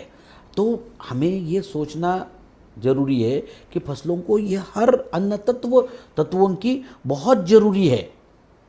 इसके सिवा फसल की उत्पादन क्षमता नहीं बढ़ सकती। और अब थोड़ा सा आगे निकलते हैं कि एक बहुत ज़रूरी बात मैं आपसे करना चाहता हूँ, अच्छी फसल और उत्पादन के लिए क्या करना ज़रूरी है। मुझे बहुत सारे लोग पूछते हैं कि सर उत्पादन बढ़ना चाहिए, अच्छे हम क्या करें, हमें टिप्स दीजिए। तो मैं आपको अच्छी फसल और उत्पादन के लिए कुछ महत्वपूर्ण बातें बताना चाहता हूँ। तो उसमें क्या है, देखिए सबसे महत्वपूर्ण पहला है न्यूट्रिएंट मैनेजमेंट, अन्न तत्वों का व्यवस्थापन। अगर हमें तंदुरुस्त रहना है, शरीर को तंदुरुस्त रखना है, तो हमारे शरीर को बैलेंस न्यूट्रिएंट मिलने चाहिए, संतुलित अन्न द्रव्य मिलने चाहिए। तो जैसे हमारे शरीर को संतुलित अन्न द्रव्य मिलने चाहिए, वैसे फसल को भी मिलने चाहिए। बिल्कुल सिंपल है। तो फिर अन्न द्रव्यों का व्यवस्थापन कैसे होना चाहिए, इंटीग्रेटेड न्यूट्रिएंट मैनेजमेंट होनी चाहिए। सभी प्रकार के अन्न तत्व फसल को मिलने चाहिए। सभी प्रकार के अन्न तत्वों के माध्यम से, फर्टिलाइज़र खादों के माध्यम से फसल को अन्न तत्व मिलने चाहिए। तो हम देखेंगे कौन से फर्टिलाइज़र हम फसल को देते हैं। केमिकल फर्टिलाइज़र देते हैं, ऑर्गेनिक फर्टिलाइज़र देते हैं, फिर बायो फर्टिलाइज़र देते हैं, जैविक फर्टिलाइज़र देते हैं। तो ये इसमें एक एक अलग अलग देखेंगे हम लोग। तो जैसे देखिए ऑर्गेनिक केमिकल जो फर्टिलाइज़र है, रासायनिक खाद है, उसमें स्ट्रेट फर्टिलाइज़र, सरल फर्टिलाइज़र उसे कहते हैं, सीधे, यानी कि जिसमें सिर्फ एक ही अन्न तत्व है। जैसे फसल को लगने वाले मेन कौन से है, NPK, नाइट्रोजन, फास्फोरस, पोटेशियम। तो ये उसे कहते हैं सरल अन्न तत्व, स्ट्रेट फर्टिलाइजर। यूरिया में क्या है, नाइट्रोजन है। MOP, म्यूरेट ऑफ पोटेशियम है उसमें। SOP, सल्फेट ऑफ पोटेशियम है। SSP, सुपर फॉस्फेट, तो उसमें फास्फोरस है। तो ये सिर्फ ज़्यादा लगने वाले हैं, फसल को ज़्यादा मात्रा में लगते हैं, इसलिए वो स्ट्रेट फॉर्मेट में बनाए जाते हैं। फिर दूसरा प्रकार होता है कॉम्प्लेक्स फर्टिलाइज़र, सम्मिश्र संयुक्त खदे। ये रिएक्शन करके बनाए गए होते हैं। अब इसका ऑर्डर फॉर्म जो है NPK के हिसाब से होता है, नाइट्रोजन फॉस्फोरस पोटेशियम के हिसाब से होता है। इसका सबसे अच्छा उदाहरण है DAP। हम लोग बहुत सारे किसान इसे डाई बोलते हैं, हम डाई लगाया, हमने DAP लगाया। DAP का डाई अमोनियम फॉस्फेट, तो इसमें क्या है 1846। अब इसका क्रम अगर देखोगे आप तो NPK तो 18 क्या है नाइट्रोजन, 18% नाइट्रोजन, इसमें 46% क्या है फॉस्फोरस है। ये हो गए कॉम्प्लेक्स फर्टिलाइजर। तो कॉम्प्लेक्स फर्टिलाइजर में अलग अलग, तो ये अलग अलग फसलों के लिए अलग अलग राज्य के हिसाब से ग्रेड बनाए गए हैं, अलग अलग एरिया के अनुसार ग्रेड बनाए गए हैं। फिर 10 26 26 है। अब इसमें क्या ग्रेड लगाओगे आप 10 26 26 का मतलब क्या है, N 10% है, P 26% है, K 26% है। तो ऐसे अलग अलग 0 52 34 है। तो ये इसमें नाइट्रोजन नहीं है, सिर्फ फॉस्फोरस और पोटेशियम है। 19 19 19 है, तो NPK तीनों भी है। 12 61 में सिर्फ नाइट्रोजन और फॉस्फोरस है। तो अलग अलग फसलों के हिसाब से आपको ये कॉम्प्लेक्स खाद बनाए गए हैं, वो हम लोग किस फसलों को देते रहते हैं। फिर मिक्स फर्टिलाइज़र है। कॉम्प्लेक्स ये रिएक्शन करके बनाए जाते हैं, और मिक्स फर्टिलाइज़र क्या है, सिर्फ नाइट्रोजन ले लिया, फॉस्फोरस ले लिया, पोटेशियम ले लिया और उसको मिक्स करके किसानों तक या जमीन तक देना है। उसमें 12 32 16 है। तो ये भी ऑर्डर फॉर्म वर्ल्ड वाइड, आप कहीं पर भी जाइए अगर ऐसा लिखा है तो ये NPK के हिसाब से ही लिखा रहता है। पूरे दुनिया में एक ही ऑर्डर है। तो साथियों ये हो गए केमिकल फर्टिलाइज़र। ये केमिकल फर्टिलाइज़र हम जमीन में फसलों के लिए देते हैं। उसके बाद ऑर्गेनिक फर्टिलाइज़र है, सेंद्रीय खाद। तो सेंद्रीय खादों में क्या क्या आते हैं, हरी घास का खाद बनाते हैं। बहुत सारे लोग ज़मीन में हरी घास लगाते हैं, फिर उसको ही ज़मीन में दबा देते हैं, तो उसका खाद बन जाता है। वर्मी कंपोस्ट खाद होता है, केचुए का खाद होता है। फिर सेंद्रीय खाद, ऑर्गेनिक मैन्योर, सेंद्रीय खाद अभी बाज़ार में कई प्रकार के खाद मिलने लग गए हैं। काउड मैन्योर्स है, गोबर का खाद जिसे कहते हैं वो। तो उसके बाद बायो फर्टिलाइज़र है। बायो फर्टिलाइज़र में Azotobacter, rhizobium, mycorrhiza, beneficial bacteria. तो देखिए मैंने पहले क्या कहा, आपको अन्न तत्वों का व्यवस्थापन अगर करना है तो सभी प्रकार का अन्न तत्व जमीन में देने की ज़रूरत है। जैसे हम लोग खाना खाते हैं, हमारा अन्न तत्वों का व्यवस्थापन होता है कि नहीं। हम रोटी भी खाते हैं, कभी राइस भी खा लेते हैं, सब्जियों में अलग अलग सब्जी खाते हैं। अभी कभी ऐसा हुआ है क्या कि आपने देखा कि एक आदमी 10 साल से सिर्फ एक ही सब्जी खा रहा है, सिर्फ चावल और टमाटर खा रहा है, बाकी उसने ज़िंदगी में दूसरा कुछ भी नहीं खाया? बिल्कुल नहीं। अगर ऐसा करेगा तो शरीर का बैलेंस नहीं रहेगा। एक सब्जी आप ज़्यादा दिन नहीं खा सकते। इंटीग्रेटेड न्यूट्रिएंट मैनेजमेंट होनी चाहिए, सार्वभौम न्यूट्रिएंट मैनेजमेंट होनी चाहिए। इसलिए हम लोग अलग अलग अन्न तत्व लेते हैं साथियों, और वो बहुत महत्वपूर्ण है, वो बहुत ज़रूरी है। जैसे हमारे शरीर के लिए ज़रूरी है, वैसे पौधों के लिए भी ज़रूरी है। उसके बाद वाटर मैनेजमेंट, फसल को जो हम पानी देते हैं उसका मैनेजमेंट हमें करना आना चाहिए। कब पानी देना है, कितना देना है, वाटर मैनेजमेंट अच्छा रहना चाहिए। डिसीज मैनेजमेंट, बीमारियों का व्यवस्थापन होना चाहिए। फसल में अलग अलग तरह की बीमारियाँ आती है। कौन सी बीमारी आती है, फफूंद है, बैक्टीरियल है, वायरल है, रूट नोड नेमेटोड है। ये अलग अलग बीमारियाँ फसल में आती है साथियों। जैसे अलग अलग बीमारी आती है तो अलग अलग बीमारियों के लिए अलग अलग दवा होती है, उसको कंट्रोल करना ज़रूरी है। ऐसे कभी होता है क्या, देखिए जैसे अगर हमारा शरीर है, आपको बुखार आए और आप 6 महीने डॉक्टर के पास ही नहीं गए, 6 महीने से बुखार चल रहा है, ऐसे होता है क्या? नहीं। अगर आपको बुखार आए तो ज़्यादा से ज़्यादा 1 आध दिन आप रुकते हो, 2 दिन रुकते हो, तीसरे दिन तो डॉक्टर के पास जाते ही हो। डॉक्टर को कहते, डॉक्टर साहब हम बीमार पड़े हैं, हमें देखिए ज़रा, कुछ दवा दीजिए। साथियों वैसे ही हमारे फसल के ऊपर जब बीमारी आती है तो आपको उसके ऊपर कंट्रोल लेना जरूरी है। अन्यथा बीमारी अगर ज़्यादा बढ़ जाए तो क्या होगा, आदमी के शरीर में अगर बीमारी ज़्यादा बढ़ जाए तो क्या होगा? और बीमारी कभी बोल के आती है क्या? नहीं। बीमारी ऐसा नहीं है कि किसी को बुखार आया तो मुझे नहीं आएगा, ये बिल्कुल नहीं। कोई भी बीमारी किसी को भी आ सकती है, ऐसा कोई रूल नहीं है। उसके बाद पेस्ट मैनेजमेंट, कीड़, फसल पर 2 टाइप, एक बीमारी आती है और दूसरे कीड़ आते हैं। तो कीड़ों में अलग अलग प्रकार के कीड़े, लीफ ईटिंग कैटरपिलर है, जैसे इस टाइप की पत्तों को खाने वाली इल्ली आ जाती है। फिर फ्रूट शूट ब्रोरर है, ये फलों में लगते हैं या फिर धान में भी लगते हैं। धान की फसल को खा जाते हैं। उसके बाद सकिंग पेस्ट, ये सबसे ज़्यादा आने वाली कीट है फसल पर, 90% फसल पे आने वाली कीट है सकिंग पेस्ट। ये पत्तों के ऊपर बैठ के पत्तों का जूस पी लेते हैं। तो साथियों, मेरा कहने का मतलब ये है कि अगर आपको एक अच्छा उत्पादन लेना है ज़मीन से, तो इन चीज़ों पे आपको ध्यान देना पड़ेगा। जैसे आपका न्यूट्रिएंट मैनेजमेंट अच्छा होना चाहिए, water management, disease management, pest management. ये बेसिक जानकारी आपको होना इसलिए ज़रूरी है। अन्यथा क्या होता है, हम किसी किसान के पास चले जाते हैं और फिर वो कहता है, ये देख लो भाई, मेरी ये ज़मीन है, ये फसल है, ये सब सूख गई है। फिर आप भी क्या कहते हो, अरे यार ये फसल सूख गई। वहाँ से कई सारे लोगों को फ़ोन आते हैं फिर हमारे हरित इंजीनियर टीम को कि सर यह फसल सूखने लग गई, क्या करें। अब आप 1000 किलोमीटर दूर रहते हो, फिर वहाँ से बात आती है कि फसल सूख, तो फसल सूखने का कारण क्या है। तो थोड़ी बेसिक जानकारी अगर आपके पास रही तो आपको प्रोडक्ट बेचने में बहुत आसानी होगी। साथियों, आज जो परिस्थिति आई है, आज स्मार्ट वर्क करने का काम आया हुआ है।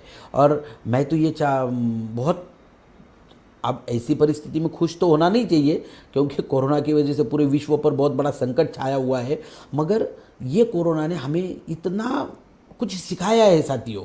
आज हम लोग बैठ के हर एक को इतना बेसिक और बेहतरीन नॉलेज देने का कार्य यूनिक एजुकेशन सिस्टम के माध्यम से कर रहे हैं।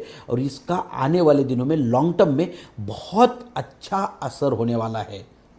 साथियों, इसके बाद थोड़ी सी चर्चा करते हैं धान की फसल की।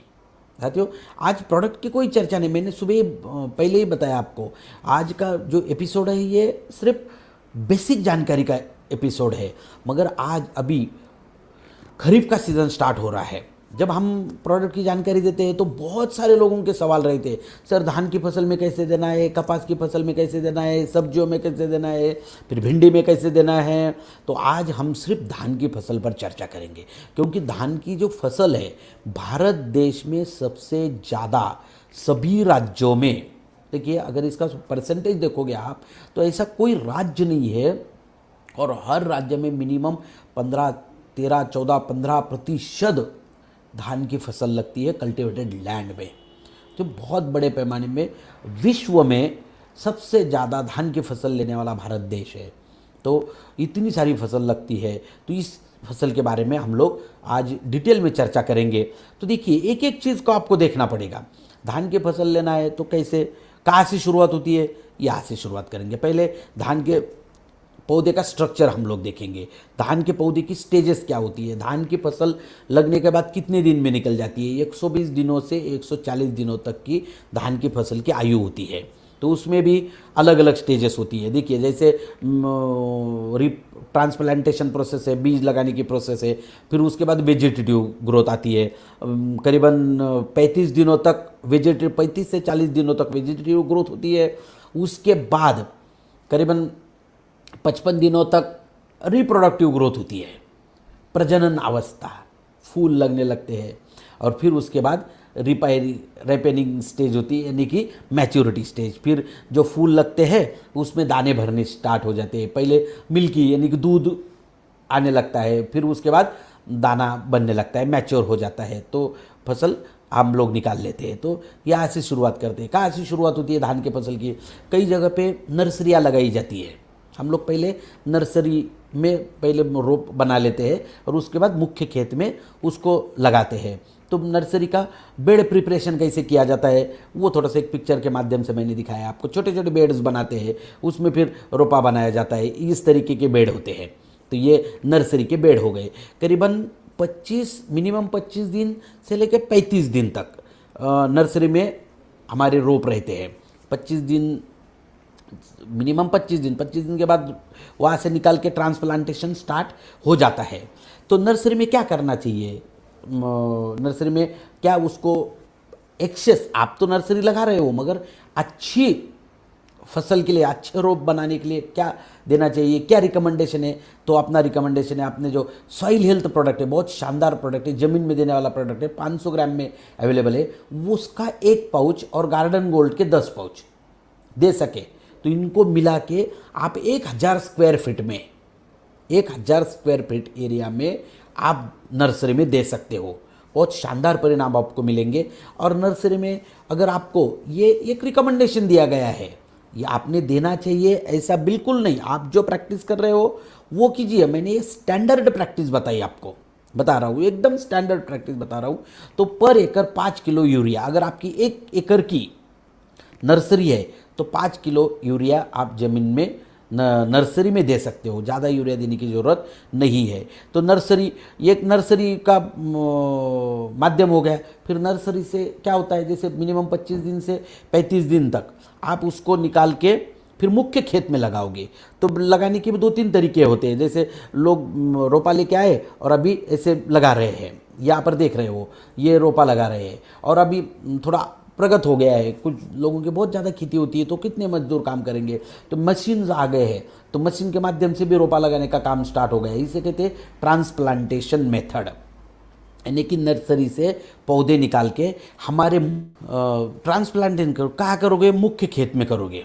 तो 15 से ट्रांसप्लांटेशन करते समय क्या देना जरूरी है, ये अगर आप ठीक से लिख लेना, आपके पास पेन होगा ही, नोट डाउन कर सकते हो आप।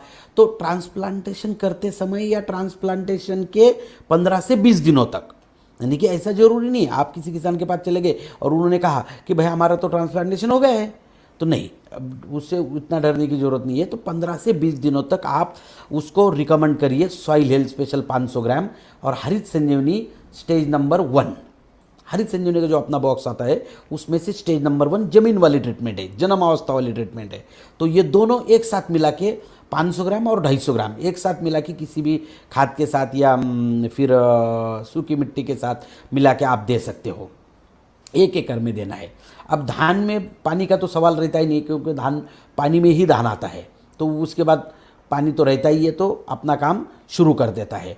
इस अवस्था में, ट्रांसप्लांटेशन की अवस्था में अगर आप खाद दे ही रहे हैं, हर किसान देता है, हर किसान देता है, मगर उस समय किसकी ज़रूरत पड़ती है, क्या देना है, नाइट्रोजन और फास्फोरस, उसकी ज़रूरत पड़ती है। तो करीबन उस समय आप 15 केजी यूरिया, 15 किलो यूरिया और 100 केजी सुपर फॉस्फेट सिंगल स्वरूप में स्ट्रेट फॉर्मेट में 1 एकड़ के लिए आप दे सकते हो। ये स्टैंडर्ड प्रोसेस है, ये देना चाहिए ऐसा नहीं, हर एरिया के अनुसार अलग अलग, ज़मीन के अनुसार अलग अलग हो सकता है।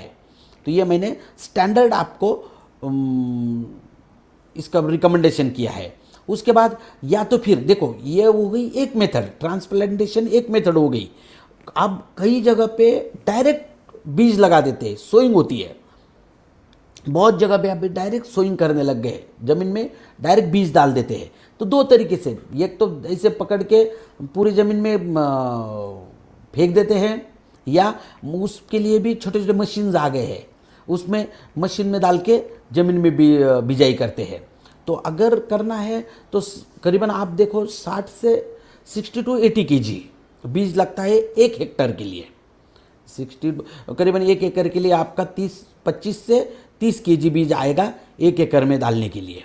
तो जैसे आप बीज लगाओगे, तो इसका रिकमेंडेशन क्या है, बीज लगाते समय या लगाने के 15 से 20 दिनों तक, बीज लगाते समय या लगाने से 15 से 20 दिनों तक वही आपको रिकमेंडेशन आएगा। सॉइल हेल्थ स्पेशल 500 ग्राम और हरित संजीवनी स्टेज नंबर 1 250 ग्राम किसी भी खाद के साथ या सूखी मिट्टी के साथ मिला के आप इसे डाल सकते हो, बिल्कुल।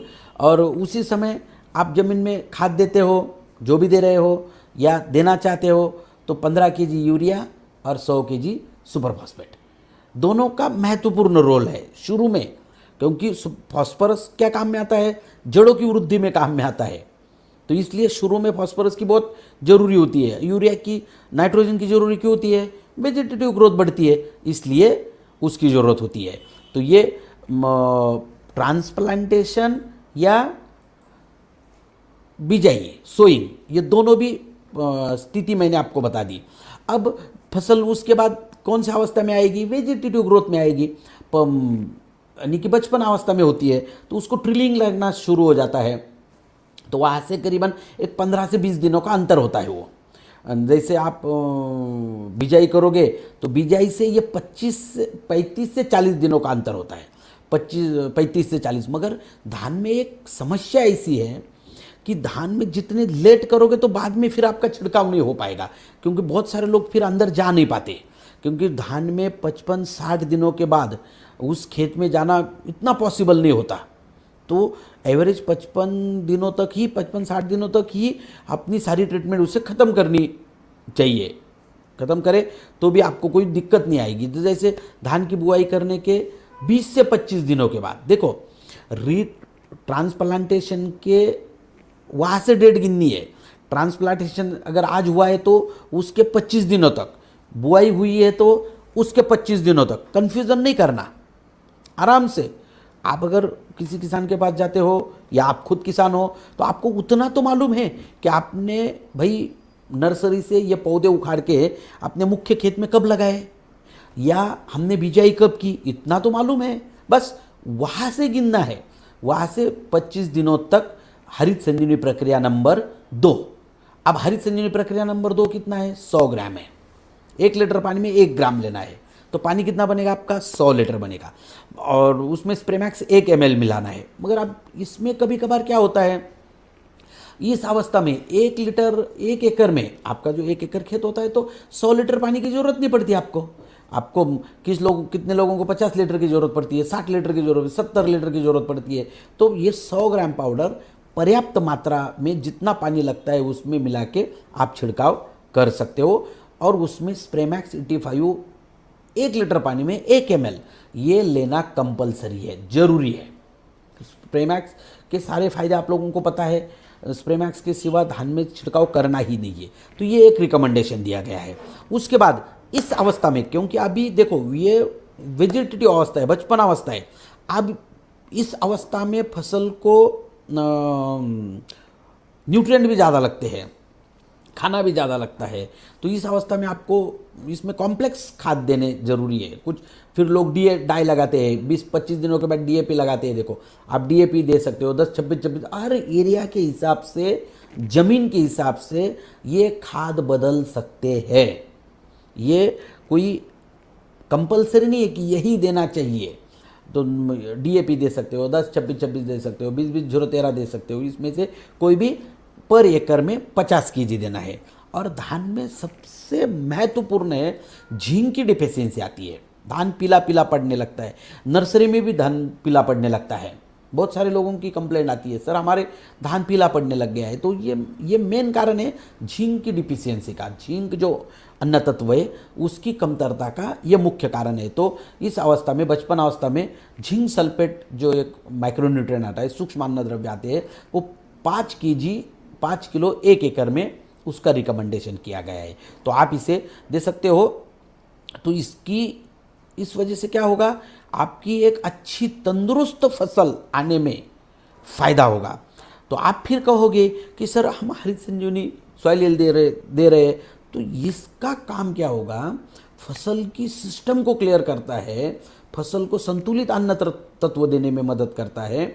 क्योंकि आज हमारी ज़मीन की, मैंने अभी आपको बहुत आसानी से पता चल जाएगा कि ज़मीन की जो हमारी फिजिकल कंडीशन है, केमिकल कंडीशन है और बायोलॉजिकल कंडीशन है, ये जो बिगड़ी हुई है उसको रिपेयर करने का काम, उसको ठीक करने का काम हम सॉइल हेल्थ स्पेशल और स्टेज नंबर 1 ये दोनों मिला के करते हैं। जब तक वो फिजिकली फिट नहीं होगी, केमिकली फिट नहीं होगी, बायोलॉजिकली फिट नहीं होगी, तो फसल का उत्पादन नहीं बढ़ेगा। तो इस वजह से हम जो प्रोडक्ट दे रहे हैं ये फूड सप्लीमेंट प्रोडक्ट है, फसल की और ज़मीन को ऊर्जा देने वाले प्रोडक्ट है। इसका रोल बहुत महत्वपूर्ण है, इसका रोल बहुत महत्वपूर्ण है। थोड़ा आगे निकलते हैं, प्रजनन अवस्था, ये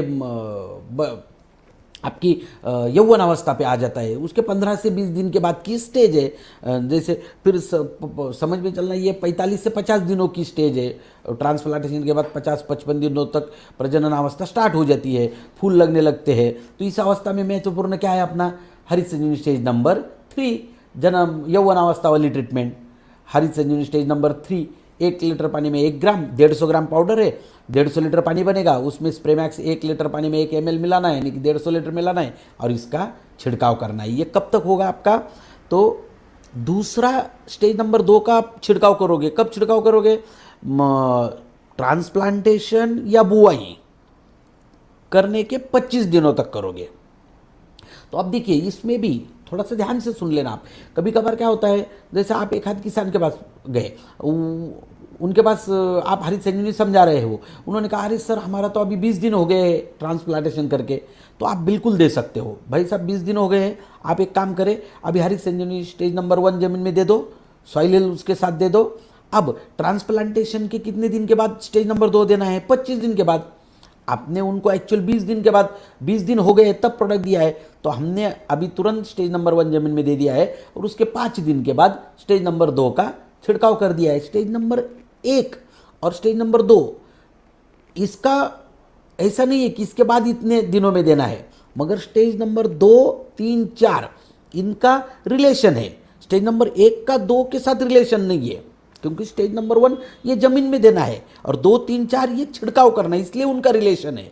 स्टेज नंबर 2 के छिड़काव के 15 दिन तक, यानी कि 15 दिनों तक अपने को स्टेज नंबर 3 का छिड़काव करना है और स्प्रे मैक्स ये कंपलसरी है, उसमें देना ही जरूरी है। तो ये यौवन अवस्था वाले ट्रीटमेंट, फूल लगने लगते हैं और इस समय बहुत महत्वपूर्ण जरूरी है इस ट्रीटमेंट की।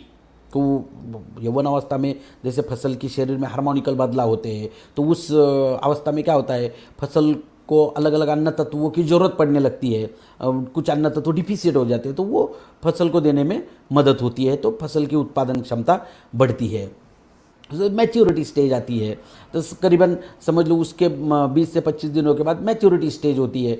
मगर इतने लंबे समय, इतने दूर तक आपको जाने की ज़रूरत नहीं है। जैसे फसल में सिर्फ दूध आने लग जाए तो स्टेज नंबर 3 का छिड़काव करने के 15 दिन के बाद, यानी कि 25 दिनों तक 2 नंबर का हो जाता है आपका, 25वें दिन में 2 नंबर का, उसके 15 दिन के बाद 3 नंबर का, यानी कि हो गए 40 दिन, और उसके 15 दिन के बाद 4 नंबर का, 55 दिन।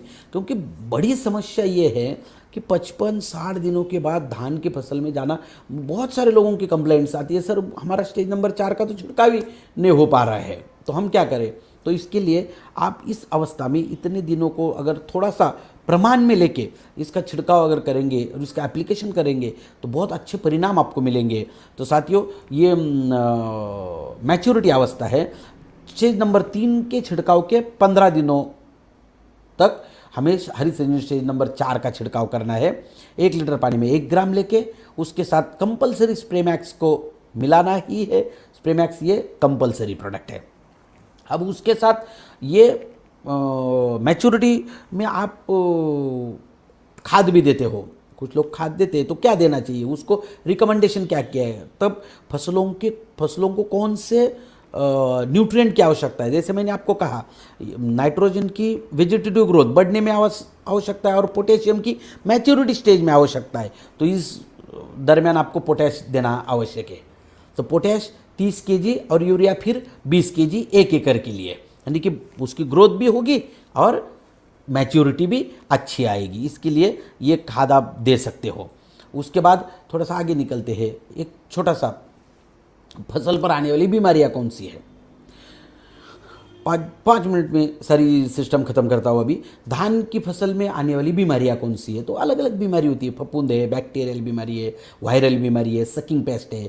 तो फफूंद में अलग अलग फफूंद आते हैं धान के ऊपर, जैसे ब्लास्ट है, सीड ब्लाइट है, स्टेम रॉट है, फॉल्स स्मूट है।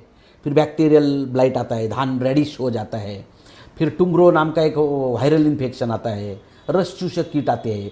अब कुछ जो किसान सुन रहे होंगे उनको ऐसे लगेगा कि भाई ये क्या सभी बीमारियां हमारे फसल पे आएगी?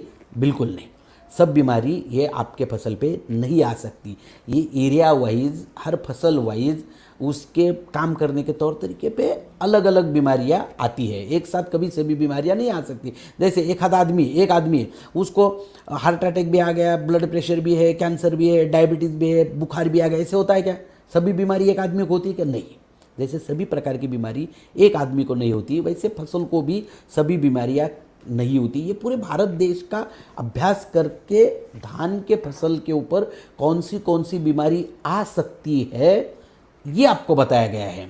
तो इसमें अगर ये बीमारी आती है तो क्या करना है और कैसे, छोटा रिकमेंडेशन देने का प्रयास हमने किया है। तो फफूंद में ब्लास्ट अगर आता है, ब्लास्ट एक जो फफूंद टाइप है, तो जैसे ऐसे रेडिश रेडिश धब्बे आ जाते हैं, पत्ते ऐसे सूखने लग जाते हैं, और फिर धीरे धीरे फसल सूख जाती है। तो इसमें सबसे महत्वपूर्ण अपने पास डिफेंड करके प्रोडक्ट है, फंगिस्टैटिक, फफूंद रोधक है। ये बहुत महत्वपूर्ण प्रोडक्ट है। डिफेंड 2 ग्राम लेना है, फिर ट्राई साइक्लोजोल 2 ग्राम, मैंकोजिप 2 ग्राम, और स्प्रेमैक्स ये कंपलसरी है। ये बाजार वाले प्रोडक्ट है, ये बाजार से मिलेंगे आपको। ये केमिकल प्रोडक्ट है, ये अपन बनाते नहीं है, मगर इस बीमारी के लिए ये जरूरी है। ये आप इसको रिकमेंड कर सकते हो, दे सकते हो। एक्चुअल किसान देते ही है, ऐसा नहीं है कि पहली बार दे रहे हैं, ऐसा नहीं है कि पहली बार दे रहे हैं। किसान का एवरेज रेगुलर प्रैक्टिस है। ये मैंने सिर्फ कुछ एग्जाम्पल के लिए नाम आपको इसलिए दिए है कि आपने अगर इसको ध्यान से पढ़ा, आपने अगर इसको ध्यान से पढ़ा, समझ लिया, तो आप जब किसान के पास जाते हो या आप किसान हो, तो आपको ये समझ में आएगा कि अरे नहीं नहीं, ये प्रोडक्ट है, अच्छा अच्छा, ये दिया था, या किसी बीज भांडार वाले ने आपको दिया, अरे हाँ ये प्रोडक्ट है, ये फंगस पे चलता है। तो इसमें अगर रैपिड की ज़रूरत है तो रैपिड मिला के आप छिड़काव कर सकते हो। रस चूसक कीटकों का अटैक अगर होगा तो। उसके बाद सीथ ब्लाइट आता है। सीथ ब्लाइट एक फफूंद है, उसमें भी डिफेंड, कार्बन डाइजाइम 1 ग्राम, स्प्रेमैक्स 1 ml, स्प्रेमैक्स 1 ml सभी छिड़काव में कंपलसरी है, बार बार नाम लेने की भी ज़रूरत नहीं है। तो उसके बाद validamycin hexaconazole 2 ml, 1 ml hexaconazole, Spraymax 1 ml, और ज़रूरतों के अनुसार रैपिड लेना ज़रूरी है। तो ये अलग अलग, देखो बीमारी अगर है तो आपको उसी तरीके की, अलग बीमारी है तो अलग दवा देनी पड़ेगी। हमारे शरीर में बुखार आता है, कभी कभार क्या होता है, बुखार आया तो हम डॉक्टर के पास जाते हैं, तो डॉक्टर कहते हैं भाई एक काम करो, पैरासीटामोल ले लो, एक दवा लिख के देता है। फिर 2 दिन के बाद बुखार आया, एक आध बार फिर वो पैरासीटामोल लिख के, तीसरी बार अगर आया तो बोलता है नहीं नहीं अभी ये बुखार कोई अलग है। फिर वो खून की जांच करा लेता है, फिर उसमें मलेरिया है क्या, टाइफाइड है क्या, फ्लू है क्या, तो किस की वजह से ये बुखार आ रहा है उसके ऊपर दवा देनी जरूरी होती है। वैसे फसल के ऊपर जो बीमारी आती है, तो ये फफूंद है मान लिया, मगर फफूंद में कौन सी फफूंद है, तो ये इसको भी देखना जरूरी होता है। तो इसलिए उस हिसाब से हमें अलग अलग छिड़काव करने पड़ते हैं। तो ऐसा नहीं है कि एक ही दवा बना दी और सभी के ऊपर काम कर जाए, बिल्कुल नहीं। जैसे आदमी के लिए एक दवा नहीं है, अलग अलग कई सारी दवाइयाँ हैं, लोग याद भी नहीं कर पाओगे इतनी दवाइयाँ। उसके बाद स्टेम रॉट आता है। स्टेम रॉट बहुत कॉमन बीमारी है, स्टेम रॉट की कॉमन बीमारी है, बहुत एरिया में ये आ रहा है। जैसे ऐसी फसलें नीचे रूट के पास देखोगे ना, ऐसी काली काली हो जाती है और बाद में फिर वहाँ से बिल्कुल टूट जाती है, फसल सूखने लगती है। डिफेंड एक कॉमन है, डिफेंड बेहतरीन प्रोडक्ट है और आप इसको हमेशा इस्तेमाल कर सकते हो। थायोमेट मिथाइल 1 ग्राम और स्प्रेमैक्स 1 ml, ज़रूरतों के अनुसार रैपिड आप इसमें ले सकते हो। फाल स्मूट ये फंगल बीमारी है, फाल स्मूट फंगल बीमारी है, इसमें डिफेंड, मेटालक्सिल, मैंकोजिप और स्प्रेमैक्स मिला के आपको छिड़काव करना है। उसके बाद बैक्टीरियल ब्लाइट, ये कॉमन बीमारी है, बैक्टीरियल ब्लाइट ये बहुत कॉमन बीमारी है। तो इसमें क्या होता है, अलग अलग पत्ते ऐसे रेडिश हो जाते हैं, बैक्टीरियल ब्लाइट आता है ज़्यादातर वो, तो उसको कॉपर ऑक्सीक्लोराइड, उसके बाद स्ट्रेप्टोसाइक्लिन और स्प्रेमैक्स 85, और उसके बाद 2 छिड़काव करने पड़ते हैं, डिफेंड और कैप्टन 2 ग्राम, कैप्टन और स्प्रेमैक्स 85 लेके। तो ये एक स्टैंडर्ड फॉर्मेट में ये सारी सिफारिश की गई है। तो ये कोई हर जगह पे ऐसी ही होनी चाहिए ऐसा बिल्कुल नहीं, हर एरिया के अनुसार, हर किसान के अनुसार, हर एक के अनुभवों के अनुसार ये अलग अलग हो सकती है। उसके बाद वायरल बीमारी आती है, टुंगरो करके धान में, अभी ये हर जगह पे आएगी ऐसा बिल्कुल नहीं, शायद एक आधी स्टेट में आते होंगे। और ये जो रिकमेंडेशन किए गए हैं, ये सब जो स्टडी किया गया है, ये भारत देश के जो अच्छे एग्रीकल्चर यूनिवर्सिटीज़ है उनके जो अनुभव है, उनका जो स्टडी है, उनके हिसाब से ये सारी डिसीजन ली गई है, उनके हिसाब से ये सारे रिकमेंडेशन लिए गए हैं। तो ये वेरी हो सकते हैं। तो टुंग्रो जब उसमें rapid defend, rapid 2 ml, defend 2 ग्राम, मैंकोजीप स्प्रेमैक्स 1 ml, इस तरीके से आप इसे दे सकते हो। पोटेशियम नाइट्रेट 5 ग्राम प्रति लीटर, स्प्रेमैक्स 1 लीटर। स्प्रेमैक्स ये कंपलसरी है, हर जगह पे स्प्रेमैक्स को देना जरूरी ही है। तो साथियों ये हुआ वायरल बीमारी। उसके बाद रस चूषक कीट आते हैं। रस चूषक कीटों के लिए तो रैपिड है ही है, 1 लीटर पानी में 2 ml लेके स्प्रेमैक्स के साथ छिड़काव करना है। रस चूषक कीटों का अटैक कई तरीके से बंद हो जाएगा। उसके बाद कीट आते हैं, अलग अलग टाइप की कीट आते हैं। कैटरपिलर ये अल्ली आती है, या पैडी हिस्पा आता है, उसमें क्लोरोपायरीफॉस, दोनों में क्लोरोपायरीफॉस स्प्रेमैक्स, इसको आप मिला के दे सकते हो। स्टेम बोरर ये बहुत कॉमन कीट है, ये इंडिया के बहुत जगह पे आता है। स्टेम बोरर क्या है, फसल दिखती तो है मगर ऐसी निकाली तो तुरंत निकल जाती है, क्योंकि वो जड़ों में ही लगता है और फसल को वहीं से काट देता है। तो स्टेम बोरर कॉमन बीमारी है, कॉमन कीटक है ये। तो इमामेक्टिन बेंजाइट 1 ml, नुआन 1 ml और स्प्रेमैक्स 85 1 ml का आप इसको छिड़काव दे सकते हो। अंतर प्रवाही कीटकों के लिए कभी भी ध्यान में रखना, स्टीम बोरर के लिए अंतर प्रवाही अब प्रोडक्ट देना जरूरी है।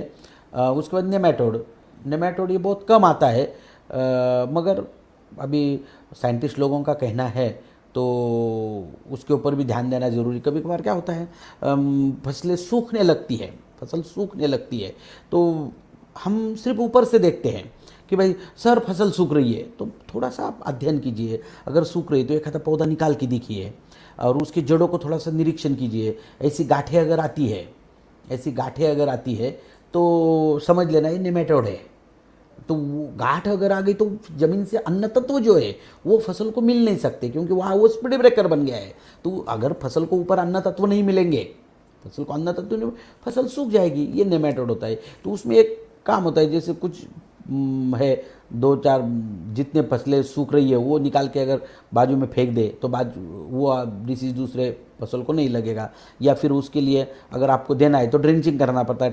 ट्राइकोडर्मा, सुडोमोनास, पैसिलोमाइसिन, गुड़ और छाछ, इसको एक साथ मिला के 200 लीटर पानी में ज़मीन में डालना है, तो उससे थोड़ा आपको अच्छा फायदा होता है। तो साथियों देखिए, ये जो सारे रिकमेंडेशन दिए गए हैं धान की फसल में, ये जो सारे रिकमेंडेशन दिए गए हैं, शायद आपने पेन नोट डाउन किया होगा, आपके पास नोटबुक होगा, या तो अभी ये वीडियो यूट्यूब पे हमेशा के लिए रहेगा, तो आप इसको बार बार सुन सकते हो, पढ़ सकते हो।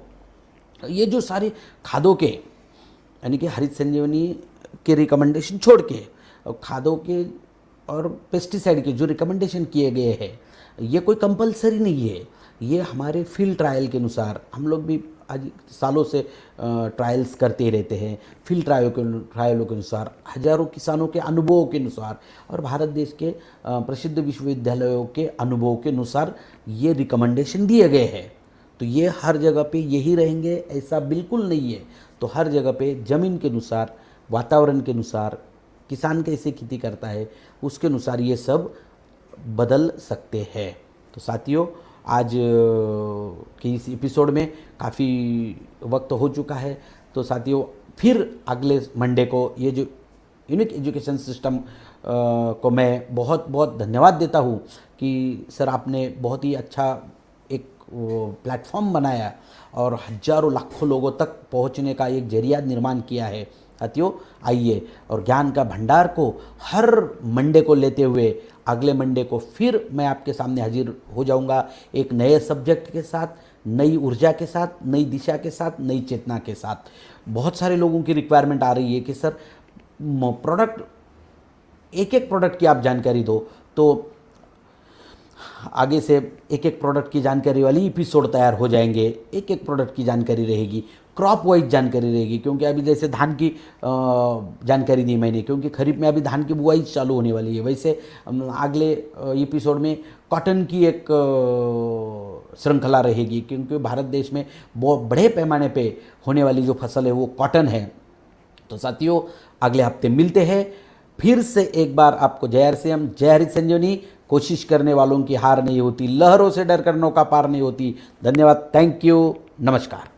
मिट्टी का प्राण है ये, देश की शान है हरित संजीवनी। लाए हरित संजीवनी, पाए हरित संजीवनी, लाए हरित संजीवनी, पाए हरित संजीवनी।